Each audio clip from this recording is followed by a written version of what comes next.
ஒரு சோடா பிட்டி உனக்கு புருஷனா?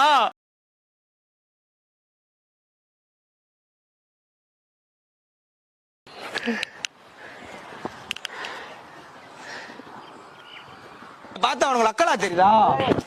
என்னப்பா என்ன சரக்குங்கப்பா? சரக்கு நான் பாக்கலங்க. நீ பாக்கலையா? நான் தள்ளி உட்காந்துருக்கேன். எப்படி உங்ககிட்ட வரேன்? நீ என்ன குடிச்ச? எனக்கு ஏன் சரக்கு வந்தாகணும்? அது விஷம் வந்துருக்கு. எங்கடா அதை குடிச்சுட்டியா? விஷமா?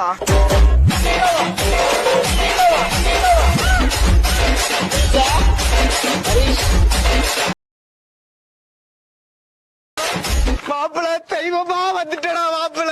என்னப்பா காப்பாத்தியா? என்னப்பா நான் தான் குடிச்சீங்க.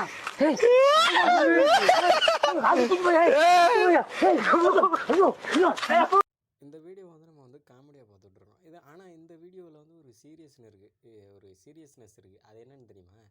இந்த வீடியோவில் வந்துட்டு விஷம் இருக்கிற சாராயத்தை குடித்ததுனால நம்ம இறந்து போகிறோமே அப்படின்ற ஒரு பயம் இருக்கிறதுனால என்னை காப்பாற்றுங்க, என்னை காப்பாற்றியா அப்படின்ட்டு அவர் வந்து கெஞ்சுறாரு. ஆனால் அதே சாராயம் மறைமுகமாக ஒருத்தரை கொன்றும் அப்படின்னு தெரிஞ்சுமே நம்ம குடிச்சிக்கிட்டு இருக்கோமே, அதுக்கு நம்ம என்ன சொல்கிறது? இது வந்து உங்களுக்கு சாவு வந்து கண்ணுக்கு தெரியும். விஷத்தை நம்ம குடிச்சிட்டோமே, நம்ம சாப்பிட்றோம் அப்படின்னு கண்ணுக்கு தெரியும். ஆனால் மது அருந்தும் பொழுது நம்ம எப்போ சாக போகிறோம் அப்படின்றது யாருக்குமே தெரியாது. நொடி பொழுதில் வரக்கூடிய மரணத்தை தர்றது தான் அந்த மதுபானம் அப்படின்றது. ஆனால் இன்றைக்கி வந்து யாருக்குமே அது தெரியல. ஏன்னா நீ வந்து இன்றைக்கி விஷத்தை குடிச்சிட்டேன்னா உடனே செத்து போகிற. மது அருந்திட்டேன்னா ஒரு 5 வருஷம் ஒரு 20 வருஷத்தில் நீ செத்து தான் போகிற. ஆனால் அது அந்த சாவு அப்படின்றது எப்போ வரும், எந்த நொடி பொழுதில் வரும்ன்றது உனக்கு தெரியாது. எது குடித்தாலும் நீ சாவ தான் போகிற. இப்போ நீ மதுவில் வந்து விஷமே இல்லாட்டியும் அதில் வந்து உனக்கு வந்து கண்டிப்பாக மரணம்ன்றது நிச்சயம்.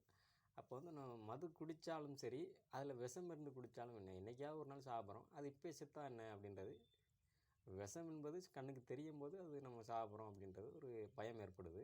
இப்போ அந்த மது என்பது மறைமுகமாக உன்னை கொண்டுக்கிட்டு தான் இருக்குது. எப்போ வேணால் நீ மரணித்து போகலாம், இறந்து போகலாம் அப்படின்ற ஒரு அபாயத்தில் இருக்கிற ஒரு சரக்கை சாப்பிட்டுட்டு உடனே அதுக்கு வந்து உயிர் பயம். அப்போனா நீ வந்து சரக்கை சாப்பிட்றவன் வந்து உயிர் பயமே இருக்கக்கூடாது.